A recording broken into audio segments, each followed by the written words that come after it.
నమస్తే అండి. నమస్తే సార్.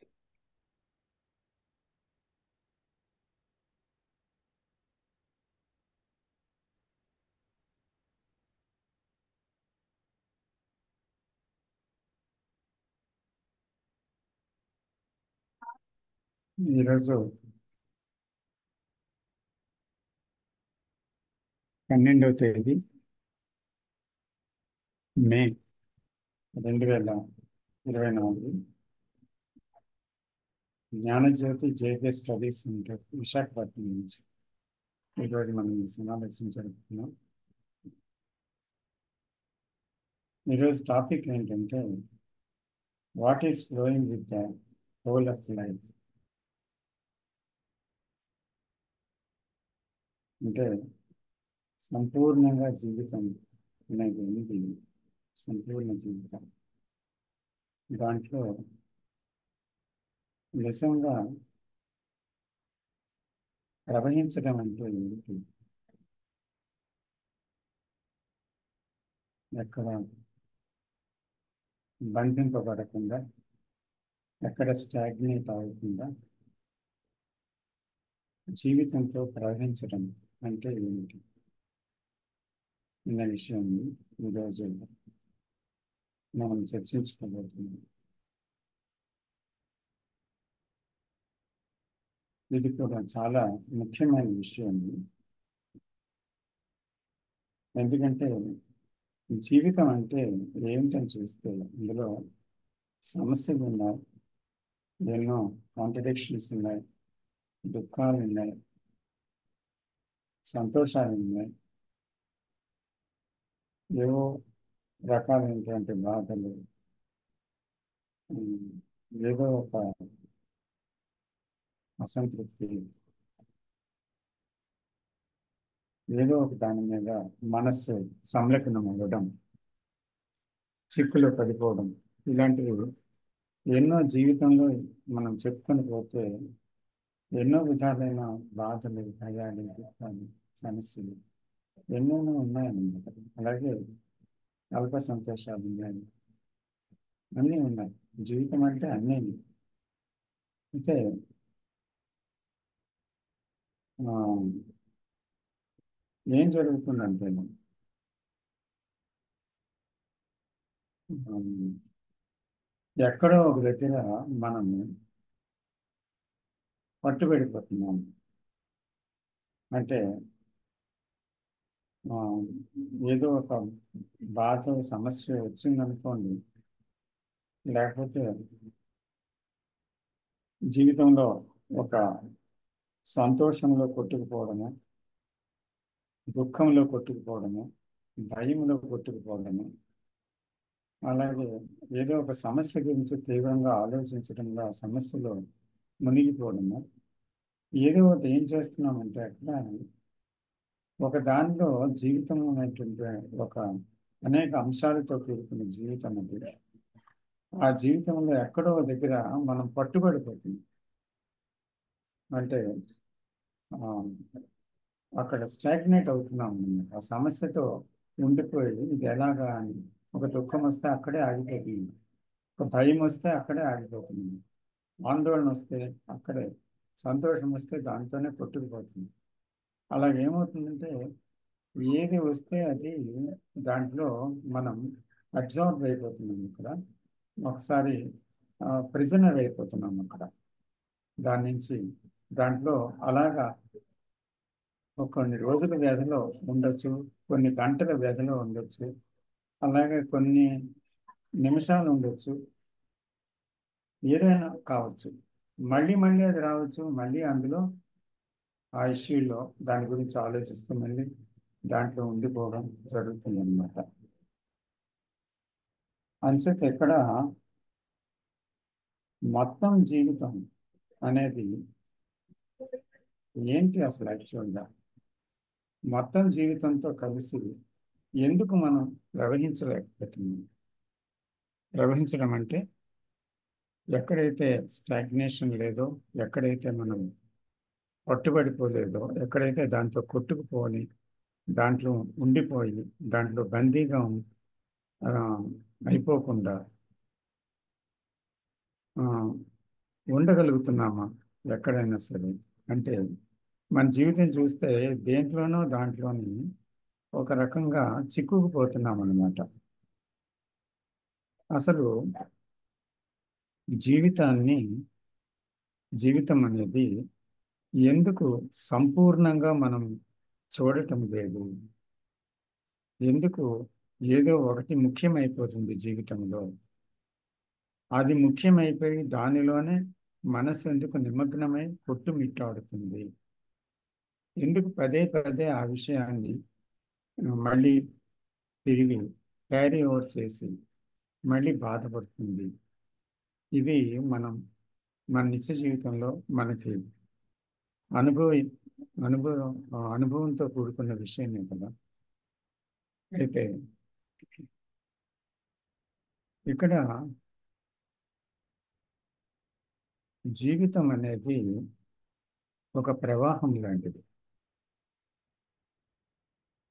జీవితంలో కష్టం వస్తుంది, సుఖం వస్తుంది, భయం వస్తుంది, ద్వేషం వస్తుంది, ఆనందం వస్తుంది, అల్పానందాలు వస్తాయి, నిరుత్సాహం వస్తుంది, నిరాశ వస్తుంది, గిల్ట్ వస్తుంది, లోపత్వం వస్తుంది, మళ్ళీ అపరాధ భావం అంటే గిల్ట్ వస్తుంది. తర్వాత ఒక అసంతృప్తి వస్తుంది. మళ్ళీ భవిష్యత్ ఆలోచనలతో ఎలాగా అనే ప్రశ్న వస్తుంది. సో సమస్యని ఎదుర్కోవడం ఎలాగా అనేటువంటి ఒక ప్రశ్న ఒకటి మిగిలిపోతుంది. దీని నుంచి బయటపడడం ఎలాగా అంటూ ఆలోచిస్తూ గడపవలసి వస్తుంది. ఏంటి ఇదంతా అనేటువంటి విషయం ఒకటి ఉందన్నమాట. అంటే ఆ, జీవితంలో మనం స్వేచ్ఛవంతంగా జీవించడం లేదని తెలుస్తుంది. ప్రతి దాంట్లో మనం దొరికిపోతున్నాం, ఎందులోనో ఆలోచనలో దొరికిపోతున్నాం. అంటే రాధా అక్కడ ఏంటి అంటే మనము ఒకదానికి చెంది ఉంటున్నామే కానీ దేనికి అన్నిటి నుంచి ఫ్రీడమ్ అనేది, స్వేచ్ఛ అనేది లేదు అక్కడ. ఒక ఒక దుఃఖం వస్తే దుఃఖానికి చెంది ఉంటున్నాం, భయం వస్తే భయానికి, సంతోషం వస్తే సంతోషానికి, దేనికో చెంది ఉంటున్నాం. కానీ దాని నుంచి విడుదల కలగటం లేదు. అంటే మనం దాంట్లో బందీగా బ్రతుకుతున్నాం. నిత్య జీవితంలో ఎన్నోసార్లు ఈ ఖైదు, ఒక నిమిషం తర్వాత ఒక నిమిషంలో ఏదో ఒక ఖైదులో ఉంటున్నామని మనం గమనించవచ్చు. అంచేత మనకి స్వేచ్ఛ లేదని కూడా తెలుస్తుంది. అయితే ఇక్కడ ఒక ఉపమానం ఉపమానం తీసుకుంటే ఒక నది యొక్క జీవితం చూడండి. ఆ నది ఎలా ప్రవహిస్తుంది? ఎక్కడో పుడుతుంది, పుట్టిన తర్వాత సముద్ర గర్భాన్ని చేరుకుంటుంది. ఈలోగా తన ప్రయాణం ఏంటి? ఆ ప్రయాణంలో ఎక్కడ కూడా అది ఆ, ఒక రాళ్ళు వచ్చాయనేసి ఎక్కడ ఆగలేదు. ఆ రాళ్ళ మీద అది పొంగి పొంగి పొరలి చుట్టూ తిరిగి ప్రవహిస్తూ పోతుంది, ఎంత కఠినమైన శిల అయినా. సో ఆ వేగానికి ఆ కఠిన శిల కరిగిపోవాలి తప్ప కఠిన శిల ఆ నదీ ప్రవాహాన్ని అడ్డడం లేదు. ఎందుకంటే ఆ నది ఆగడం లేదు, కఠిన శిల ఉంది. లేదా అంటే ఒక ఆ, ఏదది అశుద్ధమో లేదా అంటే ఒక మలినమో ఉందని అక్కడ ఆగడం లేదు, అది కూడా ప్రవహించుకుని పోతుంది దాని నుంచి కూడా. అలాగే ఒక చెట్ల సముదాయంతో ఉండేటువంటి సౌందర్యవంత ప్రదేశం వచ్చినప్పుడు ఆహా ఇదంతా బాగుంది అంటూ తన్మయత్వం చెంది అక్కడ స్లోగా ప్రవహించడం లేదు. అదే వేగంతో ఆ నది అక్కడ కూడా ప్రవహించకపోతుంది. అలాగే ఇంకొక ఏదైనా ఒక కొండ లాంటిది అడ్డొస్తే దాన్ని చుట్టూ తిరిగి ప్రవహించకపోతుందే కానీ దాని నుంచి ఏ రకంగా అవరోధం చెంది ఆగిపోవడం లేదు. ఇలాగ జీవితం ఆగకుండా అన్నది తన జీవితంలో ప్రవహిస్తుంది కంప్లీట్గా. సముద్ర గర్భాన్ని చేరే వరకు ఆ ప్రవాహం ఆగడం లేదు. సో అందుకని ఆ ప్రవాహం అనేది ఎక్కడ అది నిరోధించబడలేదు, దేని చేతనూ నిరోధించబడలేదు. సో అది ప్రవాహం ఒక ఒడ్డుల్ని ఒరుసుకొని మరి పోతూ ఉంది. అది ఒక మైదానమా, లేదా ఒక ఎత్తైన ప్రదేశమా, లేకపోతే పల్లమా, లేకపోతే కఠినమైన శిలల గుండా వెళ్తుందా, ఎక్కడ ఏంటి అనేది ఆలోచించడం లేదు. అది రమ్యమైన ప్రదేశమైనా, రమ్యమైనది కాకపోయినా అది ప్రవహించకపోతుంది. అంటే ఆ ప్రవాహం తను ప్రవహించడం తప్ప తనకేమీ తెలియదు. అలాంటి ఒక జీవితం నదిది. అయితే ఈ నదిని ఎందుకు మనం ఉపమానంగా పెట్టుకున్నామంటే, జీవితంలో మనం చాలా చాలా విషయాలలో మనము దొరికిపోతున్నాము, పట్టుబడిపోతున్నాము, ఖైదీ అయిపోతున్నాము. దాంతో ఉండిపోవలసి వస్తుంది అనమాట. ఆ దుఃఖంలో కుంగిపోవలసి వస్తుంది, ఆ భయములో వణికిపోవలసి వస్తుంది, ఆ భవిష్యత్తులో చింతనతో మునిగిపోవలసి వస్తుంది.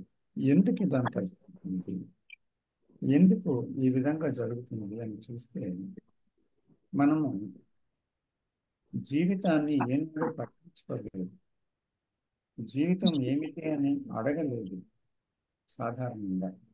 అందుకని జీవితంలో ఏది ఇంట్రెస్ట్ అయితే దాంట్లో వెళ్ళిపోవడం. డబ్బు ఒకరికి ఇంట్రెస్ట్, లేకపోతే పదవి ఇంకొకరికి ఇంట్రెస్ట్. ఈరోజు రాజకీయాలు ఏంటో మనం చూస్తున్నాం.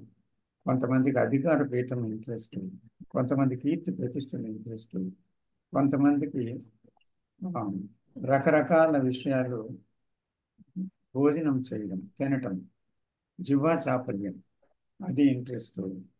కొంతమందికి విపరీతమైన సెక్స్ వాంఛలు, కొంతమందికి త్రాగుడు.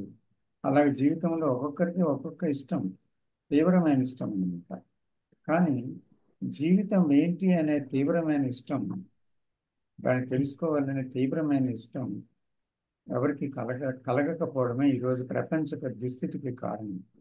ఎవరికో కొద్ది మంది కలుగుతుంది, కానీ ప్రపంచంలో సుమారు దాదాపు అంతమంది ఎలా ఉన్నారు అంటే, ఏదో ఒక విషయంలో బందీగా ఉన్నారు, ఏదో ఒక విషయంలో కూరుకుపోతున్నారు, ఏదో ఒక విషయమే చాలా ఇంపార్టెంట్ అయిపోయింది. సో అందుకని ఇక్కడ ఒక విధంగా చూస్తే, ఆ నదిలాగా ఎందుకు జీవితం వెళ్ళటం లేదు అంటే, జీవితాన్ని గురించి సరైన అవగాహన లేకపోవడం వల్ల. లేకపోతే ఇంకొకటి ఏంటంటే, జీవితం జీవిస్తున్న నేను అనేది ఏదైతే ఉందో దాని గురించి పూర్తిగా తెలియకపోవడం వల్ల, ఆ నేను అంటే ఏంటో, ఆ నేను వస్తున్న ఆలోచనలు ఏంటి, నేనే ఆలోచన, ఆలోచన కదా నేను, అంచేత ఆలోచనతో నిర్మితమైన నేను ఏంటి, అసలు ఆలోచనలు ఏంటి, ఉద్వేగాలు ఏంటి, ఎమోషన్స్ ఏంటి, అలాగా ఫీలింగ్స్ ఏంటి, భావోద్రేకాలేంటి, భావాలేంటి, ఆలోచనలు ఏంటి, ఇలాగా మనం ప్రతిదీ అలాంటి విషయాలతోనే మనం జీవిస్తున్నాం కదా. సైకలాజికల్, ఫిజికల్ బాడీ ఒక్కటే కాదు ఇక్కడ ఉన్నది జీవించడం అంటే.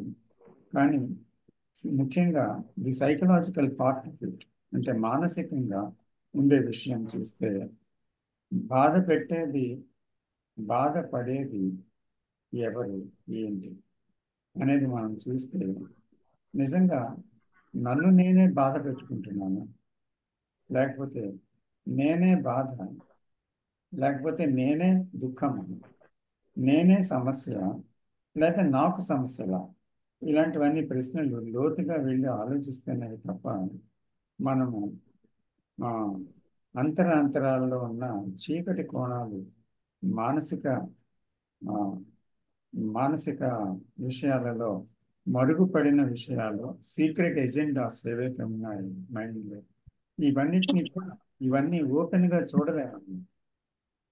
అందుకే దీనికి ఒక అవగాహన అవసరం. దేనికి దేని గురించి అవగాహన అంటే మన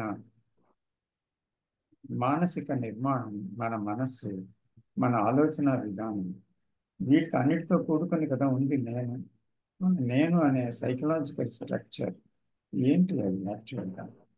దీన్ని మనం జాగ్రత్తగా గమనించకపోవడం వల్ల, దాని మీద శ్రద్ధ తీసుకోకపోవడం వల్ల, దాని ఇంట్రెస్ట్లు అంటే అదే నేనైపోయాను కదా, వేరేగా నేను లేను, అది నేనే.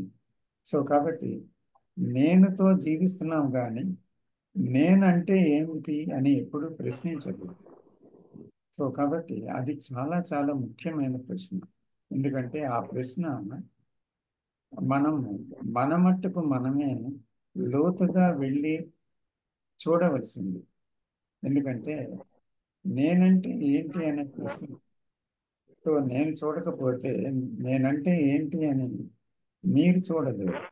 మీరు మీలో జరుగుతున్న నేను, దాని యొక్క కదలికలు చూడాలి. నేను నాలో జరుగుతున్న నేను కదలికలు చూడాలి. అది చూస్తే ప్రపంచములో ఉన్న నేను అనే కాన్షియస్నెస్, హ్యూమన్ కాన్షియస్నెస్, మానవ చైతన్యములో ఈ నేను యొక్క కదలికలన్నీ తెలిసినప్పుడు ఆ నేనుకి ఈ నేనుకి భేదం లేదు. మానసిక చైతన్యం అనేది ఏదైతే ఉందో అది ఆ, విశ్వ మానవులకు ఎవరైతే ఉన్నారో మానవాళి అంతా ఉన్నటువంటి ఒక మానవ చైతన్యం అది. సో మానవ చైతన్యంలో ఉన్న భాగమైన నాకు అదే నేను. ఆ నేనులో ఉంది. ప్రపంచంలో ఉన్నది నాలో ఉంది. కాబట్టి ప్రపంచ సంక్షోభానికి నేనే కారణం. అంచేత నాలో సంక్షోభానికి కూడా నేనే కారణం. అంతేగాని వేరే వేరే కారణాలు ఏమీ లేవు. కాబట్టి ప్రపంచ సంక్షోభం, హింస ఉంది. ఆ, తెలియాలి అంటే, దాని నుంచి దాటి వెళ్ళాలి అంటే నాలోని హింస, నాలో జరుగుతున్న ఆలోచన విధానం కూడా చూడాలి. ఎందుకంటే అది ఇది రెండు వేరు వేరు కాదు. ఇది చూస్తే అది అర్థమవుతుంది. కాబట్టి దీని నుంచి అది, దాని నుంచి ఇది అర్థమవుతాయి.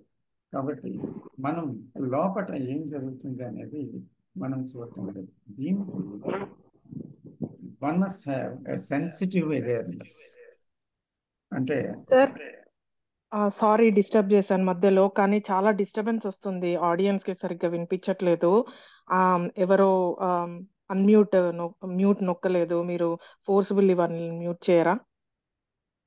మాట ఎవరు? అందరూ మ్యూట్ లో ఉన్నారమ్మా. అందరికి సతీబాబు సతీబాబు అన్న ఆయన సత్యబాబు, మ్యూట్ లో విజయ, లేరు సార్. కొల్లి. విజయ, మీరు మాట్లాడుతున్నారు. ఓకే. యా ఇప్పుడు బాగుందమ్మా. యా సార్, యా ఇప్పుడు బాగుంది సార్. సారీ అమ్మా, చూడలేదు. పర్వాలేదండి. యా కంటిన్యూ ఇప్పుడు చేయండి. నేను మాట్లాడింది మీకు క్లారిటీ ఉందా? వినిపిస్తుందా? క్లారిటీ ఉంది సార్. యా, మీరు చెప్పేది క్లారిటీ ఉంది. Okay, thank you. సో కాబట్టి there must be sensitive awareness. అంటే ఒక తన మీద తనకి ఒక ఆ, సూక్ష్మమైన ఒక ఆ, స్పందనాత్మకమైన ఒక ఎరుక కావాలన్నమాట. అంటే అది ఒక రకంగా ఆ ఎరుక ఆ, ఎరుక అనే పదం మనకి చాలా అలవాటైన పదం. తర్వాత ఇంకొకటి ఏంటంటే, మనం ఎరుక అనే పదాన్ని చాలా విధాలుగా వాడతాం.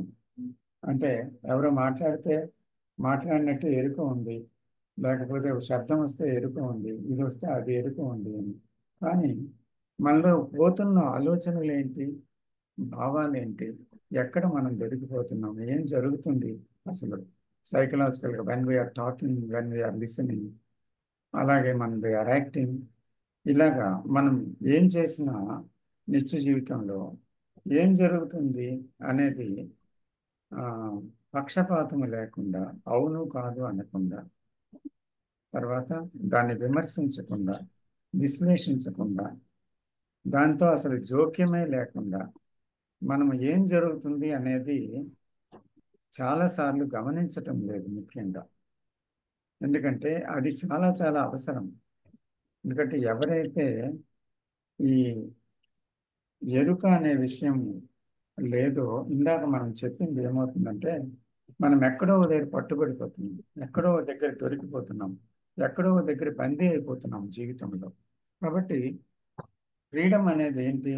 ఆ నదికి ఎందుకు అంత ఫ్రీడమ్ జరిగింది, ఫ్రీడమ్ ఉంది అంటే, ఆ నది కేవలం తన గురించి రాళ్ళతో కొట్టుకుంటున్నానా, లేకపోతే అందమైన ప్రదేశంలో ప్రవేశించానా, లేకపోతే అందవికారమైనది దుర్గంధ భూయిష్టమైనది ఆయన విషయాల గుండా ప్రవహిస్తున్నాను, తర్వాత మైదానంలో ఉన్నాను, లేకపోతే నేను ఆ, ఎక్కడ అది అందవికారమైన ప్రదేశాలలో ఒక ఎడారి లాంటి ప్రదేశంలో ప్రవేశిస్తున్నాను, ఎక్కడ ఉన్నాను నేను అంటూ ఏం ఏం జరుగుతుంది, నాకు బాధగా ఉందా, ఇక్కడ సంతోషంగా ఉందా అని చూసి తన ప్రవాహాన్ని ఆ, ఆ, వేగం తగ్గించుకోవడం, వేగం పెంచుకోవడం, ఆగిపోవడం, తర్వాత పునరుద్ధరించుకోవడం అలా చేయటం లేదు. ఎందుకంటే అక్కడ దానికి సెల్ఫ్ లేదు, అది కేవలం ప్రవహించడమే దానికి తెలుసు. అలాగే ఈ సెల్ఫ్ అనేది ఎవరికైతే ఉందో, అంటే నేను అనేటువంటి భావన కేవలం ఆలోచనలతో కూడుతున్న భావన, అది ఫీలింగ్స్తో ఉన్న భావన, మోటివ్తో ఉన్న భావన అది. అంతేకాకుండా దానికి ఒక గోల్ ఉంది, దానికి ఒక ప్రయత్నం ఉంది, ఇవన్నీ ఉన్నాయి కదా. సో వీటితో కలిసి ఉండి అది ఏం చేస్తుందంటే, దాని ప్రకారంగా అది తన్ను తాను నియంత్రించుకొని, లేకపోతే మార్చుకొని, తను ఏదో ఒకటి చేసుకోవడానికి, అది ఎప్పుడు ఏదో దానికి చెంది ఉండడానికో, ఏదో ఒకటి మార్చడానికో, దాన్ని కొట్టుకుపోవడము, లేకపోతే దాన్ని నియంత్రించడము, ఏదో ఒకటి చేస్తుంది మనిషి. సో అందుకని ఈ చర్యలన్నీ కూడా దాన్ని బందీ చేశాయి. కాబట్టి అక్కడ ఏం జరుగుతుంది, ఆ నేనులో ఏం జరుగుతుంది, ఆలోచనలో ఏం జరుగుతుంది అనేది మనం ఆలోచనని గమనించడం లేదు. అలాగే జీవితాన్ని లీడ్ చేయడం వల్ల జీవితంలో ఎన్నో రకాలైనటువంటి ఈ బాధలు, భయాలు, దుఃఖాలు, అల్ప సంతోషాలు, నిరుత్సాహాలు, ఆశాభంగాలు ఇవన్నీ జరుగుతూ ఉన్నాయి. కాబట్టి ఈ ఎరుక అనేది ఆ ఉదాసీనమైన ఎరుక అని కృష్ణమూర్తి గారు అంటారు. చాయిస్లెస్ ఎరుకునే అవేర్నెస్ అని అంటారు.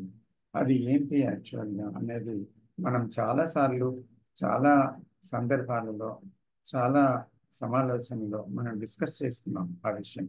అయితే ఎందుకు పునరావృతం చేస్తున్నాం, రకరకాలుగా ఎందుకు చూస్తున్నాం దాన్ని అంటే, మనం చూడాలి చూడాలి చూడాలి, ఎందుకంటే అది చాలా ముఖ్యం ఆ చూడటం అనేది. ఎందుకంటే ఇది చాలా ముఖ్యం. తర్వాత దాన్ని విన్నదాన్ని మన జీవితంలో ప్రవేశపెట్టడం ముఖ్యం. జీవితం అనే దాంట్లో మనము ఆ, ఎక్కువ ఇంపార్టెన్స్ ఇచ్చేది నేనుకే. కాబట్టి మళ్ళీ ఈ విషయం మరుపుకు వస్తుందన్నమాట. అందువల్ల తిరిగి తిరిగి మనం ఎందుకు కలుసుకుంటున్నామంటే, తిరిగి విషయంలో ఉండే ప్రాధాన్యతని ఈ మనసు చూడటానికి, ఆ విషయాన్ని మళ్ళీ గుర్తించడానికి మనం ఇక్కడ మళ్ళీ మళ్ళీ కలుసుకోవడం, మళ్ళీ మళ్ళీ చర్చించుకోవడం ఇది జరుగుతుందన్నమాట. కాబట్టి ఇప్పుడు ఏం చూసాం మనం, అక్కడ ఆ నదికి ఉన్న స్వేచ్ఛ, ఆ నేనుకి స్వేచ్ఛ లేదు నిజంగా. కాబట్టి ఆ స్వేచ్ఛ రావాలంటే దానికి ఉన్న స్వేచ్ఛ ఏంటి? ఒకటే రహస్యం, దానిలో నేను లేదు, ఇక్కడ నేను ఉంది. అంచేత ఫ్రీడమ్ అనేది దానికి ఎందుకు వచ్చింది? అక్కడ నేనుతో చింతన దానికి లేదు, ఇక్కడ నేనుతో చింతన ఉంది. అంటే నేనే చింతన, నేనుతో కూడా కాదు, ఆ నేనే చింతన, చింతనే నేను. అంటే ఆ చింతన విధానమైన ఆ నేను ఏంటి అని ఎలా చూడగలం అంటే, చింతన విధానంలోనే నేను చూడగలం. చింతనే నేను కాబట్టి, నేను వేరేగా చింతన కంటే వేరే లేదు, దాంతోనే ఇది ఏర్పడింది. కాబట్టి అది బలపడుతుంది ఈ చింతన విధానంలో, ఈ భయములో, ఈ దుఃఖంలో, ఈ రియాక్షన్స్లో అది ఇంకా ఇంకా బలపడుతూ ఉంది. కాబట్టి మనం చేయాల్సిందల్లా ఏంటి అంటే, కేవలం గమనించటం, కేవలం చూడటం, కేవలం ఎరుకతో ఉండడం. ఆ ఎరుకతో ఉన్నప్పుడు, ఆ చూసినప్పుడు మనకి దాని యొక్క నిజమైన ఆ, అంటే దాని యొక్క స్థితి ఏంటి అనేది అర్థమవుతుంది. దాని స్వభావం ఏంటి, దాని యొక్క నిర్మాణం ఏంటి, దాని యొక్క ఆ, స్వరూప స్వభావాలు అనే విషయాలు స్పష్టంగా అర్థమవుతాయి అన్నమాట. అది ఇతరుల నుంచి మనం అర్థం చేసుకోలేము. అందుకే మనలోనే మనం అర్థం చేసుకోవాల్సిన విషయం అది. కాబట్టి అక్కడ జరుగుతున్నది ఆ, ప్రస్తుతములో, కానీ మనం ఎప్పుడూ గతంలోనో భవిష్యత్తులోనే ఉండడం వల్ల ఈ ప్రస్తుతం అర్థం అవుతుంది. అయితే ఆ గతము మళ్ళీ ఆ భవిష్యత్తు ఈ ప్రస్తుతం నుండే ప్రవహిస్తున్నాయి. కాబట్టి చూడవలసింది ఎక్కడ? ప్రస్తుతంలోనే. కాబట్టి దాన్ని వాట్ ఈజ్ అని చెప్పడం లేదు. వాట్ ఈజ్ అంటే ఏది ఉందో అది, ఏది జరిగిపోయిందో అది కాదు, ఏది రాబోతుందో అది కాదు, ఏది ఉందో అది. ఏది ఉందో అనే దగ్గర ఏముంది? అక్కడ గతం యొక్క ప్రభావం ఉంది.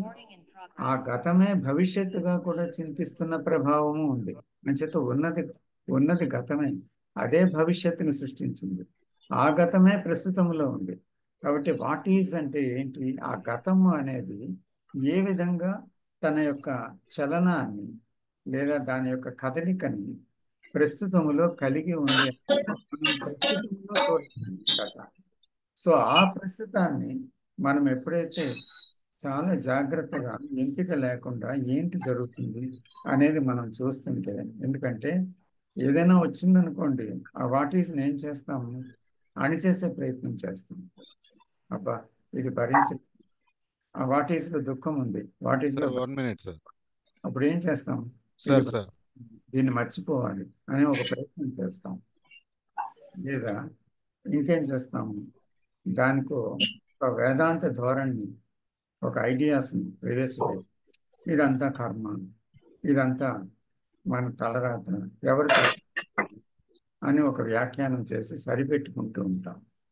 లేదా దాన్ని మార్చే ప్రయత్నం, ఏం చేస్తే బాగుంటుందని దాన్ని మార్చడానికి సార్ ప్రయత్నం 1 minute సార్ 1 minute సార్. ఆ, సార్ ఎవరు అది అది అన్మ్యూట్ లో, అది మ్యూట్ లో లేదు సార్. బిందు అనే ఒక participant sir. Bindu. Okay, thank you. ఓకేనా? Sir okay, thank you. So అందువల్ల ఆ,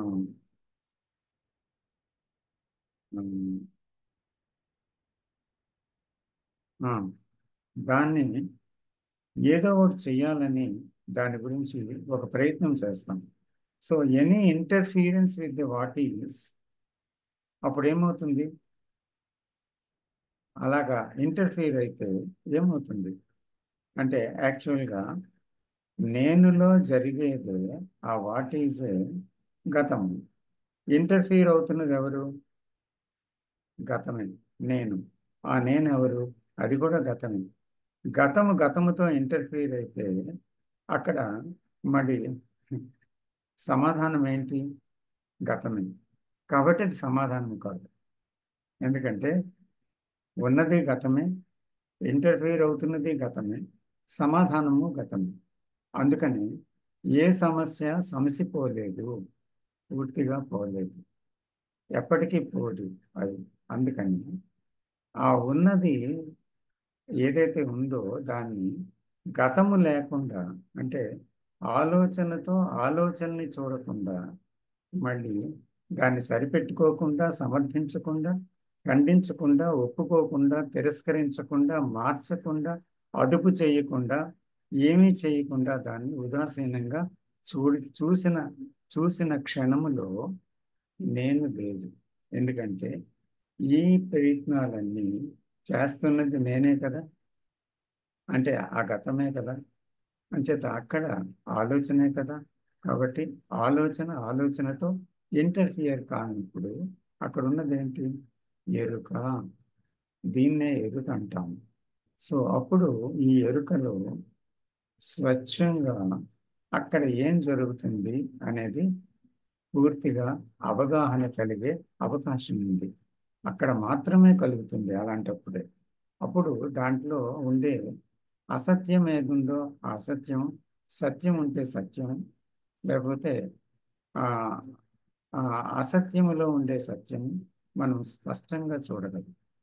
ఎందుకంటే ఆ అసత్యం అనేది స్పష్టంగా ఎప్పుడైతే కనబడిందో అక్కడ ఇంకా లోతుగా దాన్ని చూసినప్పుడు ఏమవుతుందంటే అది కొంతకాలంలో మారదు, కొంత సాధన ద్వారా మారదు, ఆలోచించి మారదు, మారాలా వద్దా అనుకొని చింతించదు. కానీ ఎప్పుడైతే అంత స్పష్టమైన దర్శనం ఆ ఎరుకలో కలిగిందో ఆ యొక్క ఫాల్స్నెస్ మీద నిజంగా ఆ ఉన్నది అబద్ధమే, ఉన్నది భ్రాంతి అని ఎప్పుడైతే భ్రాంతిని భ్రాంతిగా, అబద్ధాన్ని అబద్ధంగా చూడగలుగుతుందో, ఎరుకలో చూడటం జరుగుతుందో, ఆ ఎరుకలో చూడటం జరిగిన మరుక్షణమే అక్కడ ఒక అవగాహన కలుగుతుందన్నమాట. అంటే ఒక రకంగా అది దానికి మరణం. అంచేత ఇది ఎప్పటికప్పుడు జరగవలసిన విషయం. ఎందుకంటే ఆలోచన ఎప్పటికప్పుడు జరుగుతూ ఉంటుంది, అలాగలా వస్తూనే ఉంటుంది అన్నమాట. వస్తూనే ఉంటే ఆ ప్రతి ఆలోచనలోనే ఏదో ఒక కండిషనింగ్ ఉంది, ఏదో ఒక నిరోధం ఉంది, ఏదో ఒక గతం ఉంది. ఆ గతమే భవిష్యత్తును సృష్టిస్తుంది, ఏదో జరుగుతుంది. సో కాబట్టి ఆలోచన అనేది లేకుండా, ఆలోచన ఆలోచించకుండా ఒక సమస్య ఉందా? ఆలోచించకుండా భయం ఉందా? ఆలోచన లేకుండా దుఃఖం ఉందా? ఏముంది ఆలోచన లేకుండా? కాబట్టి ఆలోచనే, ఆ ఫీలింగే, ఆ ఎమోషనే అంతా ఆలోచనే. ఆ ఆలోచన ఇవన్నీ కలిపే నేను. నేను కంటే వేరేగా ఇవేవి లేవు. కాబట్టి అవి చూస్తుంటే ఏమవుతుంది? నేను అర్థమవుతుంది, పూర్తిగా అర్థమవుతుంది. అయితే ఇది హలో,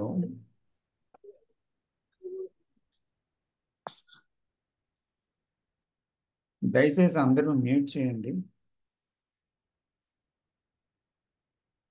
మ్యూట్లో ఉండండి.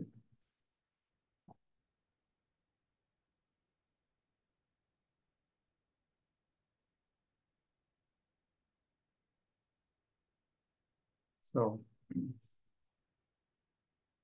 ఎప్పుడైతే అర్థమవుతుందో అప్పుడు మరింత ఈ అవగాహన అనేది ఇట్ విల్ పెనిట్రేట్ అన్నమాట. When there is a silence, the silence has its own movement. అక్కడ ఎలాగైతే ఆలోచనకు ఒక కదలిక ఉందో, ఎరుకలో నిశ్శబ్దం ఉంది.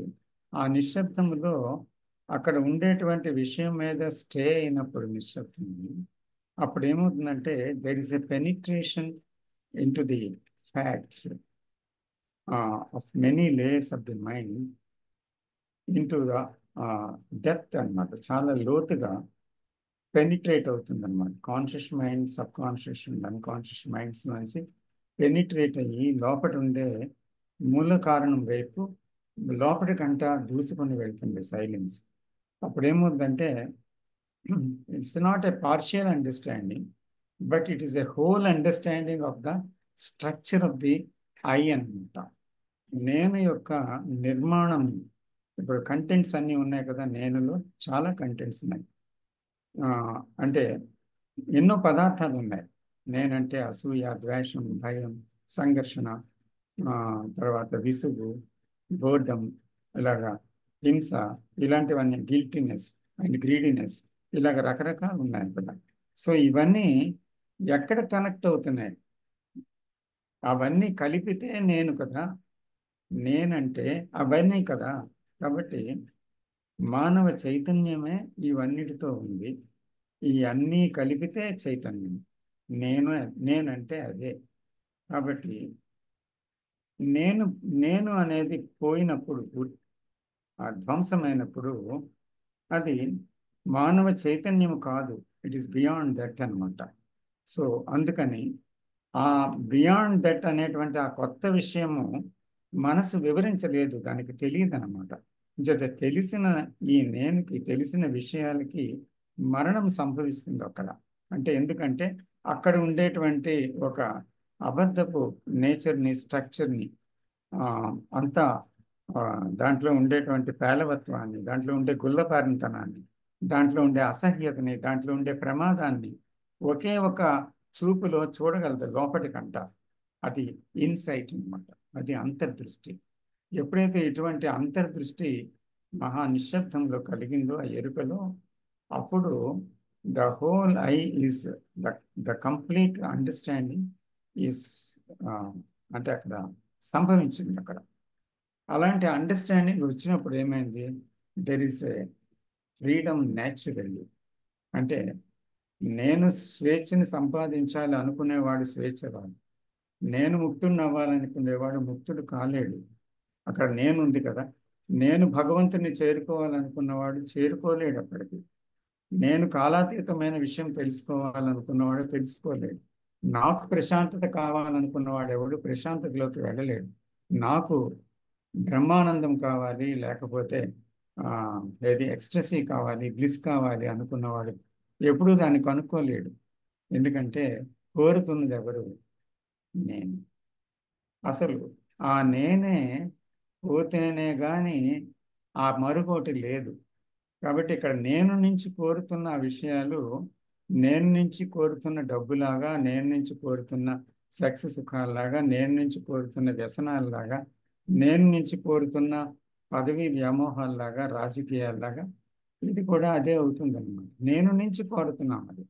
కాబట్టి ఆ నేను అనే కేంద్రం నుంచి ఏది కోరినా, దేనికోసం ప్రయత్నించినా అది ఒక ఆ, చూడండి, ఒక మిలిటరీలో ఉన్నటువంటి వ్యక్తి, ఆ, ఒక సిపాయి, అక్కడ మార్చ్ అంటారనమాట. మార్చ్ వేర్ యు ఆర్ అంటే ఎక్కడున్నాడో అక్కడ మార్చ్ చేయాలి. అంటే ఏంటి? అక్కడ ఉండి కాళ్ళు మీదకి కిందకి, మీదకి కిందకి బూట్ శబ్దం వినిపిస్తుంది, నడుస్తున్నట్టు పడుతుంటాడు, కానీ ఒక్కడు ముందుకు వేయడు కదా అక్కడ. అలాగా ఒక స్టాండింగ్ మార్చ్ లాంటిది. అంటే అక్కడ స్టాండింగ్లో ఉండే ఒక కదలిక, కాళ్ళు కదులుతుంటాయి కానీ శరీరం కదలదు.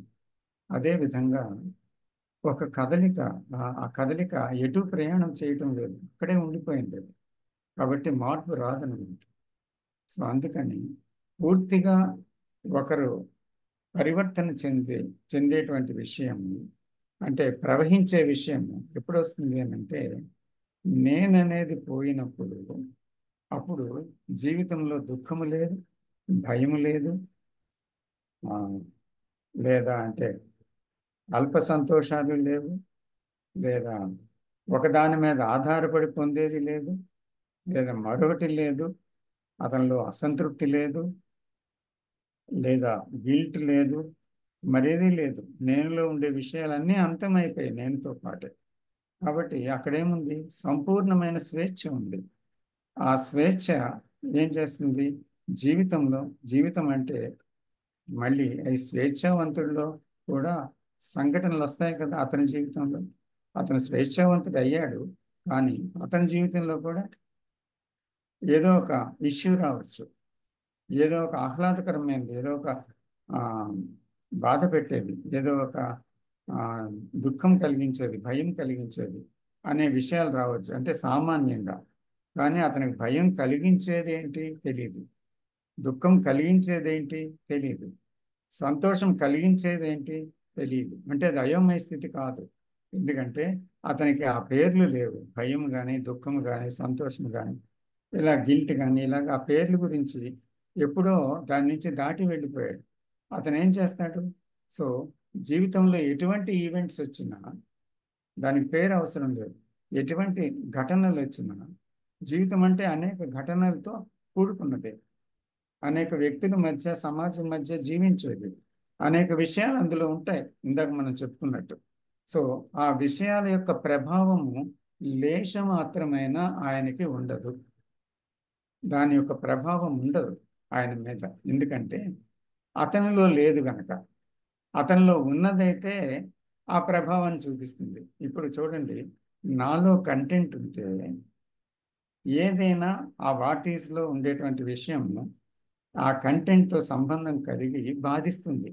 నాలో కంటెంటే లేకపోతే బయట విషయము ఆ కంటెంట్లో లేదు కనుక దేంతో లంకె పెట్టుకొని బాధించగలదు? అర్థమవుతుందా? అంటే నాలో భయం ఉంది, నాలో చిన్న విషయాలకే కోపం వస్తుంది, నాలో దుఃఖం వస్తుంది. సో బయటని నాలో ఏదైనా విషయం వెంటనే నాకు కోపం తెప్పిస్తుంది, వెంటనే నాలో ఏదో ఒక ఇమోషన్ తెప్పిస్తుంది, రియాక్షన్ తెప్పిస్తుంది. ఎందుకు? నాలో రియాక్షనరీ మైండ్ ఉంది, కంటెంట్తో ఉన్న మైండ్ ఉంది. అయితే అక్కడ బయట ఉండేటువంటిది అదే మైండ్ ఉంది కదా సమాజంలో. సో ఎవరో వ్యక్తి వచ్చి, ఏదో ఒక ఘటన వచ్చి, లేకపోతే జీవితంలో ఒక ఇన్ఫ్లుయెన్స్ ఇస్తుంది, అంటే ఒక ప్రభావం చూపిస్తుంది ఆ వ్యక్తి మీద. ఎవరి మీద? ఫ్రీడమ్ పొందిన వ్యక్తి మీద చూపిస్తే అతనిలో ఈ కంటెంట్ నాశనం అయిపోయినప్పుడు దేని మీద ప్రభావం చూపిస్తుంది? అది ప్రశ్న. ప్రభావం చూపించలేదు, ఎందుకంటే అక్కడ కంటెంట్ ఉంటేనే కదా ప్రభావం చూపించగలదు. అందుకని ఇక్కడ ప్రభావము అంటే మనలోనున్న అసూయ ఇంకొక అసూయతో, అసూయ బాహ్య ప్రపంచంలో ఉన్నది ప్రభావం చూపించగలదు. మనలో ద్వేషం ఉంటే బయటనున్న ద్వేషము ప్రభావం చూపించగలదు. అలాగా మనలోనున్నదే మన మీద ప్రభావం చూపిస్తుంది క్లియర్గా. కాబట్టి మనలో ఉన్నది పూర్తిగా ఖాళీ అయిపోతే ఆ ఖాళీ జాగాని ఏది ప్రభావితం చేయగలదు? ఏది చేయలేదు కదా. కాబట్టి ఆ శూన్యత అంటే ఆ పరిపూర్ణత, సంపూర్ణత ఎప్పుడు అవుతుంది? ఆ స్వేచ్ఛ నిజంగా ఎప్పుడు అవుతుంది? ఆ అవగాహన వల్ల కలుగుతుంది. అప్పుడు జరిగే నిశ్శబ్దములో ఉండేటువంటి ఆ ప్రేమ నీది కాదు, నాది కాదు. ఆ కరుణ నీది కాదు, నాది కాదు. ఆ తెలివి మీది కాదు, నాది కాదు. ఆ జ్ఞానం ఏదైతే ఉందో అది ఆ ఆ సంపూర్ణతలో ఉన్న విషయం, ఆ మూలంలో ఉన్న విషయం అది ఎవరిది కాదు. సో అది that is the universal thing అన్నమాట. విశ్వం అంతా నిండి ఉన్న ఒక అన్నిటికీ మూలమైన ఒక విషయం ఉంది. అది దానితో ఒకటిగా ఉన్న సందర్భం అది. కాబట్టి అది వేరే నాది కాదు. నేను ఎన్లైటన్ అయ్యాను అనేది చాలా చాలా మూర్ఖత్వం. అది అజ్ఞాని పొందే ఆడే మాట. నాకు ప్రేమ ఉంది అనేది ప్రేమను గుర్తించినప్పుడు అది ప్రేమ కాదు. కరుణని గుర్తిస్తే అది కరుణ కాదు. గుర్తించేది కరుణ కాదు. ప్రాక్టీస్ చేసేది ప్రేమ కాదు, వినయం కాదు. సో అది సంకటిల్లుతుంది, నేను పోతే సంభవిస్తుంది. సో ఇటువంటి ఒక స్వేచ్ఛ అనేటువంటి ఆ తత్వములోనికి ఎవరైతే ప్రవేశించారో అప్పుడు జీవితంలో ఎక్కడా పట్టుబడరనమాట, ఎక్కడా ఖైదీ ఎవరు, ఎక్కడా నిర్బంధించబడరు. వాళ్ళకి బంధరహితమైన ఒక స్వేచ్ఛ, సంపూర్ణమైన స్వేచ్ఛతో జీవితం ఆ, జీవితం పరుగులు పెడుతుంది అనమాట. అంటే అప్పుడు they become the whole life stream అనమాట. ఆ జీవ ప్రవాహమే తానైపోతారు అనమాట. సో అందుకని అది నిరాటంకంగా హాయిగా కొనసాగేటువంటి జీవితం. సో ఇటువంటి జీవితం ఆ, అనేది ఒకటి ఉంది. అయితే ఆ జీవితం ఎలా పొందాలి నేను అనేది మళ్ళీ ఒక ఆలోచన రహితమైన ఒక నిష్ఫలమైన ప్రశ్న అన్నమాట అది. దానివల్ల ఏమీ ప్రయోజనం లేదు. మళ్ళీ నేను నుంచి ఆ ప్రశ్న దాన్ని పొందాలంటే అప్పుడే ఒక కారణంతో బయలుదేరింది. కాబట్టి ఎలా పొందాలనేది కాదు, ఇప్పుడు మనం చూపించేదంతా ఏంటి అంటే నేను ఎలా ఉన్నాను అనేది. సో ఇక్కడ దీన్ని అర్థం చేసుకుంటే జరగవలసింది ఏదో అదే జరుగుతుంది. అందుకే ఒక మాట చెప్తారు ఆయన. సో మీరు దాన్ని చేరుకోలేరు, కానీ అది మిమ్మల్ని చేరుకోగలదు. దాని అర్థం అదే. నమస్తే.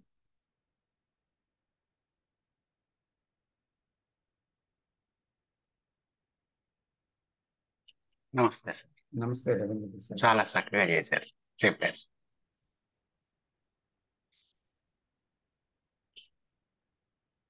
నిన్న జిట్టు కృష్ణమూర్తి గారిది 129వ పుట్టినరోజు అండి మాస్టర్జీ.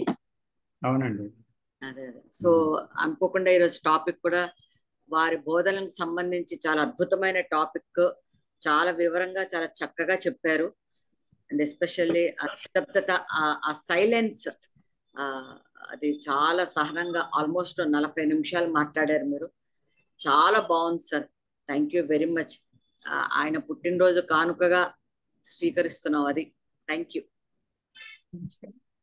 సార్. నాకు ఈ సందర్భంగా ఒక సందేహం ఉంది సార్. మళ్ళీ నా సందేహం మీద మరొక సందేహం ఏంటంటే, ఇలాంటి సందేహాలు కలుగుతూ ఉండడం వల్లే నేను అనేటువంటి దాని నుంచి కానీ, దాని తాలూకు దుఃఖాన్ని నుంచి కానీ విడిపడలేకపోతున్నానేమో అనేటువంటి మళ్ళీ ఒక సందేహం. అయినా కానీ తమరు పెద్దలు అర్థం చేసుకుంటారులే అనేటువంటి ధైర్యంతో ఈరోజు స్పీచ్ తాలూకు నా సందేహాన్ని వ్యక్తం చేస్తున్నాను సార్. ఏంటంటే, ఆ విషయాన్ని అర్థం చేసుకునే తంటాల్లో వస్తున్నటువంటి ఒక భాగమే ఇది. నేను పరిశీలకుడుగా ఒక నదిని చూస్తూ ఉన్నాను. ఆ నదికి నేను లేదు, అందువల్ల అది ఆహ్లాదకర, దుర్గంధకర, అభ్యంతరకర ప్రదేశాల్లో సైతం ఆగకుండా ప్రవహిస్తూనే ఉన్నది. అది అలా ప్రవహించటానికి కారణం దానికి నేను లేదు అని అర్థమవుతూ ఉండగా, కొందరు మనుషులు వచ్చి ఆ నదికి అడ్డుకట్ట వేసేశారు, ప్రవాహాన్ని ఆపేశారు. వాళ్ళు అలా ఎందుకు చేశారు అంటే, వాళ్ళల్లో ఉన్నటువంటి నేను కారణంగా ఆ పని చేశారు. ఇప్పుడు నేను మళ్ళీ నదిని పరిశీలిస్తే, తన కారణంగా, తనలో ఉన్నటువంటి నేను కారణంగా తాను ఆగిపోవటం అనేటువంటిది జరగలేదు. మనిషి వల్ల అది ఆగిపోవటం జరిగింది. ఇప్పుడు నదికి నేను అనేటువంటిది తప్పనిసరిగా పుట్టుకు రావాలా, లేకుంటే పుట్టుకు రాకుండానే మనిషి యొక్క నేను విధానానికి కట్టుబడిపోయి ఉండాలా? ఏమిటిది? ఈ ఫినామినా ఏమిటి? ఇప్పుడు మళ్ళీ దీన్ని కాస్త ఇంకా పొడవుగా పరిశీలన చేస్తే, ఒక నది కొన్ని పాయలుగా విడిపోయి హాయిగా స్వేచ్ఛగా ప్రవహిస్తూ ఉండేటువంటి ఆ పాయలే ఒకదానికొకటి ఎదురు తిరిగి ఒకదాన్ని ఒకటి హింసించుకుంటున్నాయా? ఎందుకంటే నదిలో ఉన్నది ఏదో అదే నాలోనూ ఉన్నది, నాలో ఉన్నదే నదిలోనూ ఉన్నది కదా. నది నేను వేరు కాదు కదా. నదిలో లేనటువంటి నేను మనిషిలో ఉన్నటువంటి నేను వల్ల అది ఇబ్బంది పడుతున్నట్టుగా మనకు అనిపిస్తున్నది కదా. సో ఈ నేను అనేటువంటిది ఈ విధంగా పరస్పర విరుద్ధమైనటువంటి చర్యల ద్వారా మనిషిలో పుడుతూ ఉన్నదా? ఇదే సందేహం సార్. ఇప్పుడు నేను ఆ దృశ్యాన్నంతా పరిశీలకుడుగా చూస్తూ ఉన్నాను. ఈ పరిశీలకుడికి కంక్లూజన్ అర్థం కాలేదు సార్. అంతే సార్, అంతే. సో ఒక సమాధానం మళ్ళీ ఇంకొక సమాధానాన్ని కోరుతుందండి. ఎందుకంటే కొన్ని విషయాలు సమాధానము లేని ప్రశ్నలు. కాబట్టి మనం ప్రయాణంలో నేను గురించి చేస్తున్న ఆ దర్శనములో, ఎరుకలో, ప్రయాణం అంటే అదే. ఆ ప్రయాణంలో అక్కడ ఏం జరుగుతుంది అనే విషయంలో నిలకడగా, నిశ్శబ్దములో, ప్రమేయము లేకుండా ఆగి చూడటంలోనే అక్కడున్న స్థితి దాన్ని అది వెల్లడించాలి. కానీ మనం దాన్ని వెల్లడిస్తూ పోతున్న కొద్ది మరింత కాంప్లికేట్ అవుతుంది. కాబట్టి అక్కడ చూడవలసింది ఏమిటి అంటే ఒక సమాధానం కాదు. ఎందుకంటే అది ఎంత తెలివైన సమాధానమైనా, ఎంత నిస్సందేహకరమైన సమాధానమైనా మళ్ళీ సందేహాన్ని లేవనెత్తుతుంది. కారణం ఏంటంటే నేను అనేది సన్ పోయినప్పుడు రహితమైన ఒక సంపూర్ణ దృష్టి అది. నేనుతో చూసినప్పుడు ఏమవుతుందంటే అది సందేహపరమైన దృష్టి, సందేహాన్ని తీసుకొని వస్తుంది. తర్వాత ఆ సందేహాన్ని విడగొట్టడానికి మళ్ళీ నేను ఒకరి సహాయాన్ని కానీ, తన సహాయాన్ని కానీ, తన గ్రంథ సహాయాన్ని కానీ, తన అనుభవ జ్ఞానాన్ని కానీ పెట్టుకొని ఒక కంక్లూజన్కి, ఒక ఐడియాకి వస్తుంది. తప్పకుండా అందులో సందేహం తీరినట్టుగానే కనిపిస్తుంది. కానీ విచిత్రం ఏంటి అంటే సందేహం తీరదు. ఎందుకంటే ఆ జవాబు మళ్ళీ జవాబును కోరుతుంది, మరొక సందేహాన్ని లేవనెత్తుతుంది. చేత నిస్సందేహమైన స్థితి అంటూ ఒకటి ఉంది. ఆ నిస్సందేహమైన స్థితి సందేహ ప్రవృత్తి కలిగిన నేను ధ్వంసమైనప్పుడు కలిగేదన్నమాట. సో కాబట్టి మనం కొన్ని ఉపమానాలు చెప్తాం దేనికి, ఒక స్వేచ్ఛని చూడటానికి, ఒక స్వేచ్ఛాయుతమైన ఒక స్థితిని చూపించడానికి ఒక ఉపమానం. కానీ ఆ ఉపమానములో కొన్ని సందేహాలు వస్తాయి, తప్పనిసరిగా దాంట్లో తప్పు లేదు, వస్తాయి. అయితే ఆ ఉపమానం మాత్రం కేవలం స్వేచ్ఛని మాత్రమే చూపించేదన్నమాట. అంతకు మించి ఏమీ లేదు అందులో. కానీ చివరికి మనం తెలుసుకోవాల్సింది ఏంటి అంటే ఆ ఉపమానములో స్వేచ్ఛకు సంబంధించింది ఏది ఉంది అది మాత్రమే. అంటే ఆ ఆటంకాలు లేకుండా ప్రవహించడం అనేది మాత్రమే నదికి తెలుసు. కాబట్టి ఆ నదిలో నేను లేదు. కాబట్టి నాలో నేను అనేది ఉంది, అదే ఆలోచన స్వరూపము. ఇది పోతే ఆ నదిలాగే ఆ స్వేచ్ఛ కూడా నాకు కలుగుతుంది కదా. కాబట్టి ఇదే కదా ఆటంకం. అందులోనే ఎంపుడు అనేది అక్కడి నుంచే కదా వచ్చిందని మనకు అర్థమవుతుంది. ఎంత మాత్రమే నాకు తెలిసింది. అదే సార్, అదే చాలు సార్. ఇక్కడి నుంచి కూడా ఇంకా కొంచెం ఎక్స్టెన్షన్. ఇప్పుడు సపోజ్ ఆ నది శుభ్రంగా ప్రవహిస్తుంది, కానీ ఈ మనుషులు వెళ్ళి దానికి అడ్డుపడిపోయారు. ఇప్పుడు ఆ నది పరిస్థితి ఏమైపోయింది? ఈ విధమైనటువంటి సందేహాలన్నీ కూడా నాలో ఉన్నటువంటి నేను అనే దాని యొక్క సైకలాజికల్ నాలెడ్జ్ చేస్తున్నటువంటి విచిత్రాలు సార్. బహుశా అందువల్లనే ఆ చిక్కుల్లో పడి ఉండడం వల్లనే ఈ మనిషి లేకుంటే నేను ఇప్పటికీ కూడా బయటపడలేని పరిస్థితుల్లో ఉంటున్నాను. ఇంకొకటి అలా ఏంటంటే ఇప్పుడు ఆ నదికి అడ్డుకట్ట వేశాడు. సార్ వేసింది ఏంటి? మనిషి యొక్క నేను వేసింది ఏంటి? మనుషులే, సమాజమే వేసింది. అది కూడా మనిషే. ఆ అడ్డుకట్ట వేసిన వాడు మనిషే,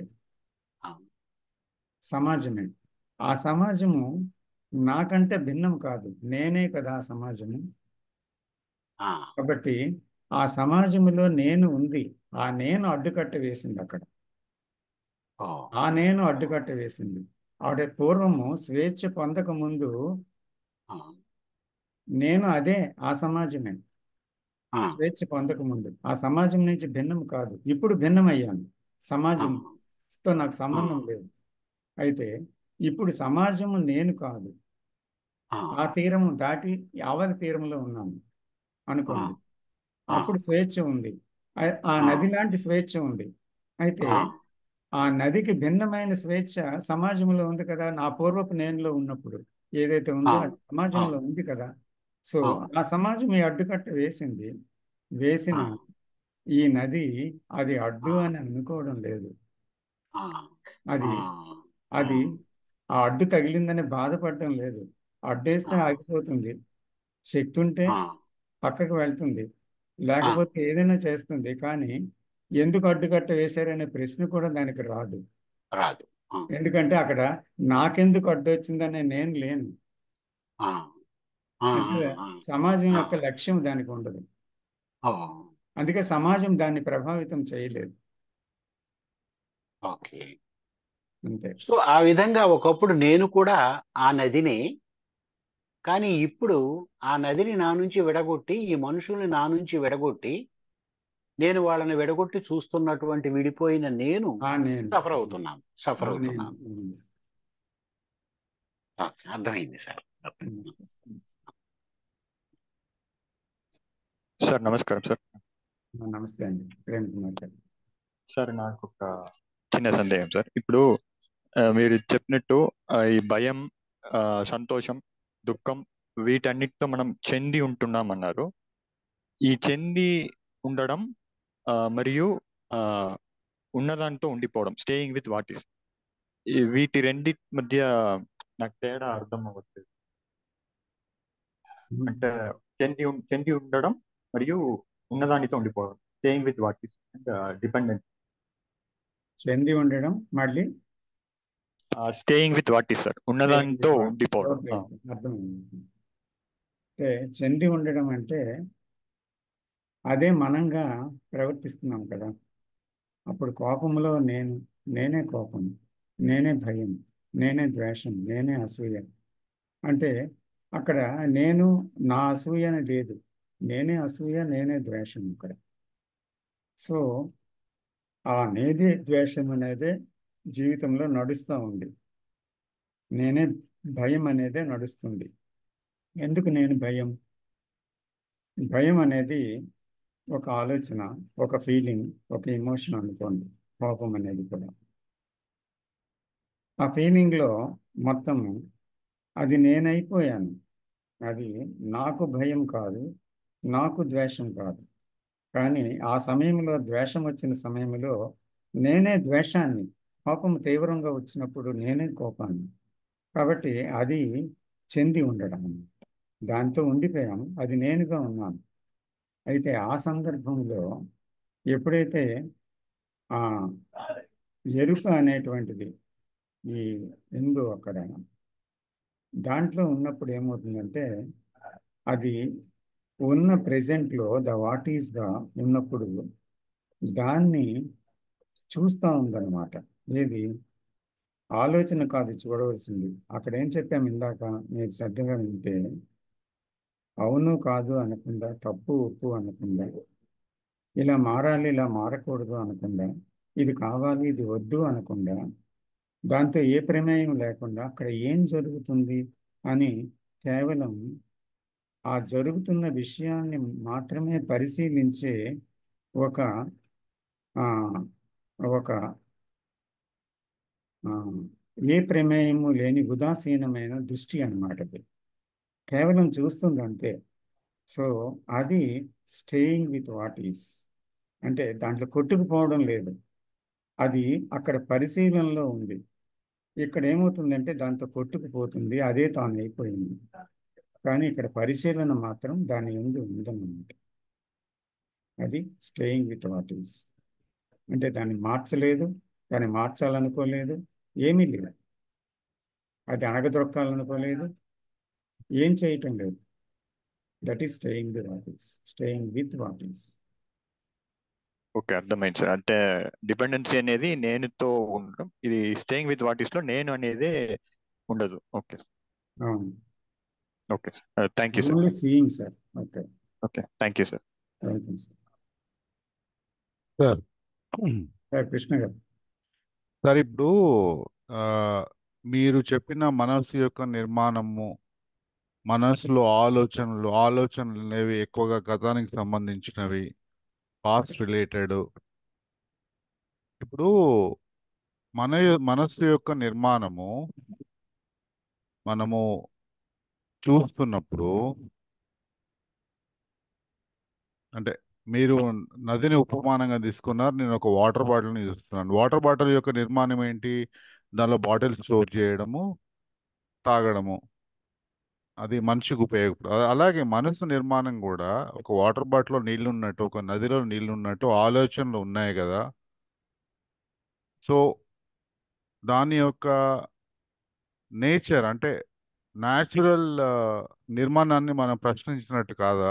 అదే కదా మనకి అసాధ్యంగా అనిపిస్తుంది, ఆలోచన నిర్మించడము అనే ఒక క్వశ్చన్ వస్తూ ఉంది సార్. అంటే ఎందుకు ఇంత కష్టం అవుతా ఉంది? ఎంతో మంది 40 సంవత్సరాలు, 50 సంవత్సరాలు ఇలా దీన్ని అర్థం చేసుకోవడానికి ప్రయత్నించి ఎందుకు, అంటే మనం ఏమన్నా దీన్ని ఆ, అంటే ఆ నిర్మాణాన్ని ప్రశ్నిస్తున్నామా? ఆ నిర్మాణము అర్థమైంది, దాని యొక్క స్ట్రక్చరు అర్థమైంది, దాని యొక్క ఫంక్షను అర్థమైంది.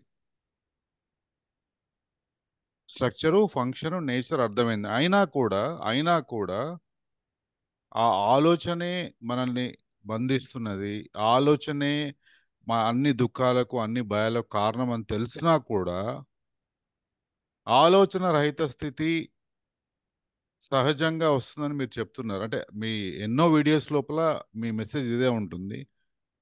ఆ, కానీ ఎందుకు ఇది ఎంత కష్టసాధ్యంగా మారింది? ఈరోజు మీరు చాలా అద్భుతమైన, యాక్చువల్గా మాకు ఒక మహాకావ్యాన్ని మాకు సమర్పించారు సార్ ఇవాళ.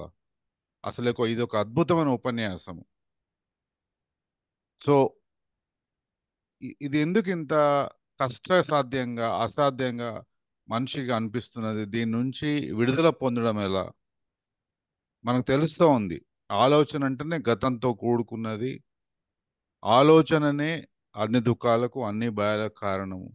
కానీ ఆ యొక్క అండర్స్టాండింగు, ఆ యొక్క అవగాహన మనము దుఃఖం నుంచి విముక్తి ఆ, తీసుకురావట్లేదు. కృష్ణమూర్తి గారు కూడా ఒక గొప్ప పుస్తకం రాశారు సార్, గతం నుండి విముక్తి అని. అది చదివినంతసేపు చాలా బ్రహ్మాండంగా ఉంటుంది. అంటే నా బేసిక్ క్వశ్చన్ ఏంటి సార్ అంటే, మనము మనసు యొక్క నిర్మాణాన్నే ప్రశ్నిస్తున్నామా?